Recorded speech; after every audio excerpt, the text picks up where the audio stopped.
Selamat datang di channel Cerita Cinta. Channelnya cerita cinta romantis. Sebelum lanjut, mohon dukungannya dengan like dan subscribe dulu. Membalas sebuah penghinaan, bagian 4. Aku hari ini lagi seneng banget loh, Mas. Sedang kenapa? Iya, karena aku udah diterima kerja, Mas. Besok aku udah masuk kerja di restoran yang terkenal itu, Mas. Ucap Wulan senang. Tapi tidak dengan Ikram. Setelah mendengar perkataan istrinya tersebut, dia pun mulai melerai pelukan itu dan memutar tubuh Wulan agar menghadap ke arahnya. Apa kamu yakin akan bekerja, Dek? Tanya Ikram dengan wajah serius. Iya, aku yakin, Mas. Kenapa? Apa Mas tidak senang? Ah, tidak, bukan begitu. Tapi Mas mohon, jika kamu sudah bekerja nanti, tolong jangan pernah berubah ya. Mas kok ngomongnya gitu sih? Mas gak percaya sama aku? Tanya Wulan yang kecewa. Mas percaya, tapi Mas takut akan ada banyak pria yang menggoda kamu, Dek. Mas, aku ini sadar diri. Aku udah menikah dan memiliki anak. Jikapun itu terjadi, pasti aku akan menolak mereka dan memilih menjauh. Mas harus percaya sama aku. Aku itu cintanya sama Mas aja. Cinta banget. Jawab Wulan penuh yakin. Ya, Mas percaya. Maaf ya, karena sudah meragukan kamu. Iya, tapi lain kali jangan gitu ya, Mas. Ucap Wulan dan langsung memeluk tubuh Ikram dengan erat. Dek, Mas bau keringat loh. Enggak kok. Mas wangi, aku suka wanginya. Jawab Wulan tersenyum. Dan Ikram pun mulai membalas pelukan istrinya itu dengan wajah tersenyum bahagia. Tidak terasa 1 bulan sudah Wulan menjalani pekerjaannya di restoran sebagai waiters. Walau terkadang tubuhnya merasa sangat lelah, tapi dia tetap berusaha mencoba untuk tetap kuat. Dengan sangat rutin Wulan meminum obat penghilang rasa sakit dan juga vitamin untuk tubuhnya. Dan itu semua dia lakukan tanpa sepengetahuan dari sang suami. Dan besok adalah waktunya dia mendapatkan gaji pertamanya dari hasil keringatnya sendiri. Setelah itu Wulan berencana akan mengambil cuti untuk bisa check up ke rumah sakit terdekat. Mas, aku kerja dulu ya. Pamit Wulan setelah turun dari motor Ikram. Iya, hati-hati ya Dek kalau kerja. Jangan terlalu lelah dan jangan pedulikan setiap laki-laki yang mencoba menggodamu. Ucap Ikram memperingati. Iya Mas, udah 1 bulan. Kayaknya Mas selalu ingetinnya itu terus. Aku udah hafal kok Mas. Ya itu harus sayang. Yaudah, Mas berangkat juga ya. Takut telat sampai proyek. Nanti Mas jemput kamu. Iya Mas, hati-hati jangan ngebut. Ucap Wulan mencium tangan Ikram. Setelah Ikram pergi dari depan restoran, Wulan pun mulai berjalan masuk ke dalam restoran itu.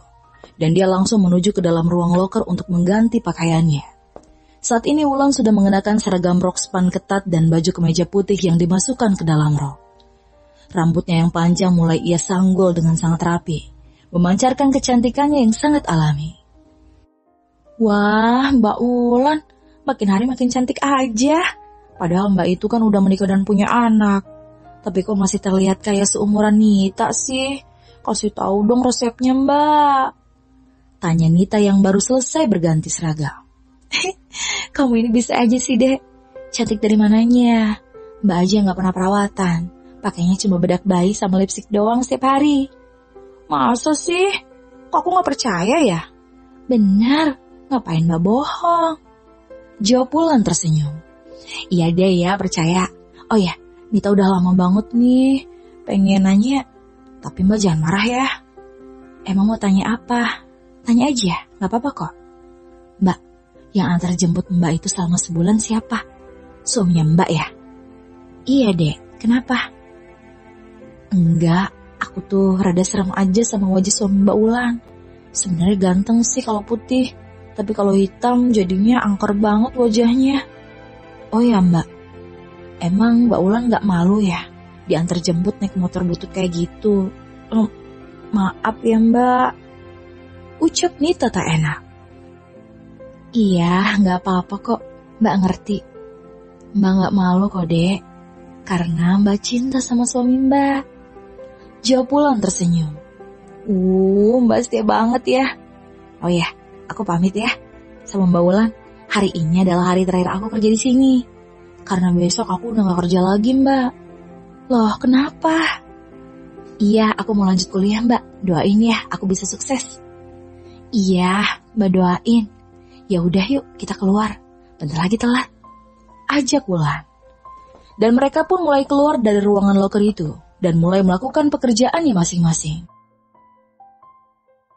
Tidak terasa hari pun mulai menjelang sore, dan Ikram saat ini sudah selesai mengganti bajunya dengan baju yang bagus, dan langsung menghidupkan motornya untuk menjemput sang istri. Dan saat Ikram akan menjalankan motornya, ternyata ada Bang Anton yang menyapa Ikram. Anak muda, selama 1 bulan ini aku perhatikan setiap pulang kerja kau menyempatkan untuk mandi di kamar mandi proyek dan mengganti bajumu dengan rapi. Apa kau sedang berselingkuh sekarang? Tanya Anton tersenyum.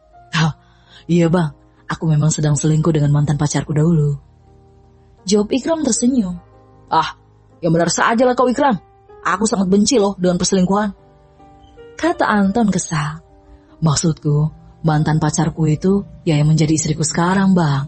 Kan gak mungkin aku panggil dia pacar lagi. Aku selama sebulan ini menjemput dia pulang kerja bang. Jadi aku mencoba untuk menjaga penampilanku saat ini. Jangan sampai penampilanku membuat malu istriku bang. Ucap Ikram sedih. Iya, kau benar. Kau memang harus menjaga martabat istrimu di mata orang banyak, agar dia tidak dihina oleh orang lain. Dan sepertinya kau juga harus mengganti motor bututmu ini dengan yang baru. Aku yakin istrimu juga malu jika menaiki motormu ini. Ucap Anton yang mengejek. Aku juga berniat begitu bang. Tapi tabunganku belum cukup jika aku membelinya sekarang. Kenapa tidak kredit saja? Janganlah bang. Aku tidak mau menambah beban istriku lagi. Ya sudahlah bang, aku duluan ya bang. Pamit Ikram. Ya, hati-hati kau. Aku doakan kau cepat sukses. Amin. Makasih bang. Setelah itu Ikram pun mulai melajukan motornya meninggalkan parkiran proyek. Sedangkan Anton masih menatap kepergian Ikram dari kejauhan. Semoga hidupmu bisa sukses. Dan semoga nasibmu tidak sama sepertiku. Ucap Anton yang tersenyum. Setelah menempuh perjalanan selama 30 menit, Ikram pun telah sampai di tempat kerja Wulan. Dari luar dapat terlihat jika restoran itu sangatlah ramai dan banyak pengunjung. Pastilah yang mempunyai restoran tersebut bukan orang sembarangan, karena bisa membuka restoran yang berdesain dengan gaya berkelas. Begitulah pikir Ikram saat ia mendatangi restoran yang sangat laris itu. Mas, panggil Wulan yang sudah berada di samping Ikram. Dek, kamu bikin mas terkejut aja. Habis mas melamun. Mas lagi lihat apa sih? Serius banget. Oh, mas lagi lihat restoran tempat kamu bekerja deh. Sepertinya sangat ramai pengunjung ya. Dan juga desainnya tampak sangat modern dan berkelas. Pasti pemiliknya beneran orang kaya. Jawab Ikram sambil menjalankan motornya menuju arah pulang ke rumah. Iya, katanya segitu mas. Tapi aku juga gak tahu ya, karena belum pernah bertemu sama pemiliknya. Oh iya, hari ini aku udah gajian loh mas. Gimana kalau kita nanti jam 8 malam ajak Cinta keluar? Gak usah lah dek. Uang gaji kamu simpan aja. Itu adalah hasil jeripayah kamu. Ngajak Cinta malam minggunya nanti aja pas mas gajian ya. Ucap Ikram dengan lembut. Terserah mas lah. Jawab Wulan sedikit kesal. Tepat pukul 18:30 petang, mereka pun sudah sampai di depan rumah kontrakan. Dan setelah turun, Wulan langsung pergi menuju ke rumah Ibu Aisyah untuk mengambil anaknya. Setelah mengucapkan terima kasih kepada Ibu Aisyah, Wulan pun berjalan ke arah pulang sambil menggendong Cinta yang sedang tertidur. Dan begitu masuk ke rumah, Wulan langsung masuk ke dalam kamar dengan perasaan kesal. Apa aku salah jika mengajak kamu dan anak kita untuk menikmati uang hasil jerih ayahku, mas? Kamu membuatku kesal saja, mas. Ucap Wulan sedih. Apa ini yang mengalir dari hidungku? Darah. Apa aku sakit lagi seperti dulu? Ucap Wulan menangis pilu sambil menutup mulutnya dengan tangannya. Setelah meluapkan kesedihannya, Wulan pun mulai bangkit dari ranjang dan berkaca di depan cermin yang menggantung di dinding kamarnya. Ternyata benar. Aku mimisan lagi. Aku sangat takut jika benar penyakit lamaku kambuh lagi. Tapi apa mungkin? Bukannya sewaktu aku berumur 9 tahun dokter sudah memvonis jika penyakitku itu sudah sembuh total. Apa karena selama menikah dengan Mas Ikram aku tidak menjaga pola makanku, sehingga penyakit ini timbul lagi? Besok aku harus check up ke rumah sakit. Ucap Wulan mulai panik. Dan Wulan pun langsung membersihkan hidungnya yang mengeluarkan darah dengan sapu tangan yang baru saja dia ambil dari dalam lemari plastik di kamar itu. Tak lama kemudian, terdengar suara langkah kaki yang sedang berjalan menuju ke dalam kamarnya.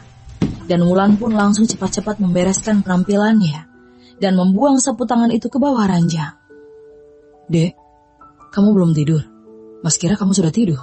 Tanya Ikram yang mulai masuk ke dalam kamar. Belum mas, tapi ini aku mau tidur. Ucap Wulan tanpa memandang wajah Ikram. Kamu kesal ya sama mas? Enggak kok. Ya udahlah mas, jangan ajak aku bicara lagi. Aku mau istirahat, ngantuk. Ya sudah, kalau begitu mas keluar ke depan sebentar ya. Mau beli nasi bungkus. Apa kamu mau deh? Boleh, kayak biasa ya, pakai telur dadar. Jawabnya sambil membelakangi Ikram. Iya deh. Ucap Ikram tersenyum dan berlalu keluar. Saat ini Ikram sudah berjalan menuju keluar dari rumahnya. Penjual nasi bungkus tidak terlalu jauh dari tempat tinggalnya, sehingga dia memilih untuk berjalan kaki saja. Dan setelah berjalan kaki sampai 20 menit dari rumah, Ikram pun sudah sampai di depan warung penjual nasi bungkus. Dan Ikram langsung memesan nasi seperti yang Wulan perintahkan. Ini nasinya nak Ikram? Ucap penjual itu. Iya, terima kasih ya Bu. Sama-sama. Kalau begitu, permisi Bu. Iya nak. Setelah berpamitan kepada ibu penjual yang sudah menjadi tempat langganannya makan selama bertahun-tahun di Jakarta, dia pun langsung pergi meninggalkan warung itu. Dan saat setengah perjalanan, Ikram pun langsung berhenti, karena telah dihadang oleh kepala preman bersama anak buahnya, sekitar 5 orang yang ada di wilayah itu. Hai bro, sapa kepala preman yang bernama Jack alias Gojek. Hai juga bang, ada keperluan apa nih? Sampai abang menghadang jalanku? Tanya Ikram yang tak takut. Kau seperti baru pertama kali saja aku menghadangmu. Pakai tanya ada apa segala. Apa kau mau pura-pura bodoh? Oh, kalau soal tawaran abang yang seperti biasa maaf, aku tetap menolak. Jawabanku masih sama, dan tidak akan pernah berubah bang. Tegas Ikram. Alah, kau itu terlalu sok suci. Aku sudah memperhatikan kau bertahun-tahun. Tapi yang kulihat hidupmu itu seperti semakin melarat setiap tahunnya. Aku hanya ingin membantumu saja. Seharusnya kau berterima kasih padaku. Ucap Jack yang kesal. Ya, aku berterima kasih sama abang. Karena selama ini selalu memperhatikanku. Tapi aku masih berjuang sendiri bang. Jadi abang tidak perlu khawatir. Jawab Ikram yang tenang. Cuy, dasar so jual mahal kau ini. Kenapa kau lebih memilih menjadi buruh bangunan daripada menerima tawaranku? Sekali saja kau menerimanya, aku jamin hidupmu akan berubah. Ucap Jack yang mengejek. Maaf, jawabanku tetap tidak berubah bang. Jika sudah selesai, biarkan aku melanjutkan perjalananku lagi. Kau ini yang memang keras kepala. Aku itu sangat menyukai tampangmu yang sangat sangar itu. Aku yakin kau akan mendapatkan tempat yang bagus jika bergabung dengan kami. Dan yang sangat pasti, kau akan menjadi orang kaya, tidak melarat seperti sekarang. Jawabanku tetap sama Bang Jack. Jadi aku minta, kau jangan pernah menggangguku lagi. Karena aku tidak pernah ada masalah denganmu. Jika aku ingin, sudah dari dulu aku menerima tawaranmu Bang. Tanpa kau minta berkali-kali. Tapi jujur, aku tidak ada niat sama sekali untuk bergabung dengan kalian. Tolong Bang, hargai keputusanku ini. Ucap Ikram dengan tegas dan setengah kesal. Oke. Kali ini aku tidak akan mengganggumu lagi. Tapi jika kau berubah pikiran, pintu kami selalu terbuka untuk kau Ikram. Jangan sungkan untuk bergabung, karena kami menanti kedatanganmu. Ucap Jack sambil melayangkan tinjunya secara tiba-tiba ke wajah Ikram. Dan Ikram yang sudah mengenal tingkah Jack pun langsung menangkis tangannya dan memutar tangan Jack ke belakang tubuhnya. Au! Sakit, bego! Aku kan hanya bercanda. Cuma mau mengatak kecepatanmu saja. Kenapa kau mengunci tanganku ke belakang? Cepat lepaskan! Seru Jack yang menjerit. Aku juga hanya mengetes ilmu bela diri abang dalam menerima perlawanan lawan. Ternyata Bang Jack sangat payah. Jawab Ikram yang tersenyum mengejek. Itu balasan untukmu Bang. karena telah memperlambat waktuku untuk pulang. Jika istriku marah karena aku telat pulang, maka kau yang harus bertanggung jawab. Au! Tanganku terasa seperti terkilir. Brengsek kau bajingan hitam. Ucapnya kesal setelah dilepaskan oleh Ikram. Makanya bang, jangan mengganggu macan yang sedang diam. Ya sudah, aku duluan bang. Ya. Salam untuk istri cantikmu itu ya. Ucap Jack menggoda. Apa kau mau aku bunuh sekarang juga? Ucapnya tak kalah menggoda. Iya. Aku mengaku kalah. Pergilah. Jawab Jack. Dan setelah itu Ikram pun langsung pergi meninggalkan Bang Jack dan juga kelima anak buahnya. Mereka sebenarnya adalah orang yang baik, jika itu menyangkut pertemanan dan persaudaraan. Tapi preman tetaplah preman. Mereka bukan hanya mempunyai pekerjaan untuk membunuh orang, tetapi juga mereka adalah salah satu gembong terbesar di Jakarta. Dan itulah salah satu alasan Ikram tidak mau bergabung dengan kelompok Bang Jack. Karena Ikram hanya ingin memberi nafkah halal dan bisa hidup tenang serta damai bersama anak dan istrinya. Saat ini Ikram dan Wulan sudah duduk berdua di bawah lantai beralaskan tikar usang itu. Wulan masih merasa kesal terhadap suaminya, dan ditambah kesal lagi karena telah menunggu Ikram yang tak kunjung pulang. Sedangkan perutnya saat ini sudah sangat lapar minta diisi. Maafkan Mas lama, ucap Ikram sambil membuka nasi bungkus itu. Iya, Mas mana peduli sama aku. Mungkin kalau aku mati karena menahan lapar, Mas akan senang. Jawab Wulan yang kesal. Dek, kok ngomongnya gitu? Mas gak suka kalau kamu bicara seperti itu lagi. Ya sudah, ayo kita makan saja. Katanya sudah lapar. Iya. Dan mereka pun mulai makan dengan tenang, tanpa ada perdebatan yang berkepanjangan. Mas, besok aku libur. Ucap Wulan setelah selesai makan. Iya deh, tapi kamu gak ada rencana kemana-mana kan dek? Enggak kok mas. Besok aku mau di rumah aja beresin rumah. Bohong Wulan. Ya udah, yuk ke kamar mandi, sikat gigi, abis itu kita tidur.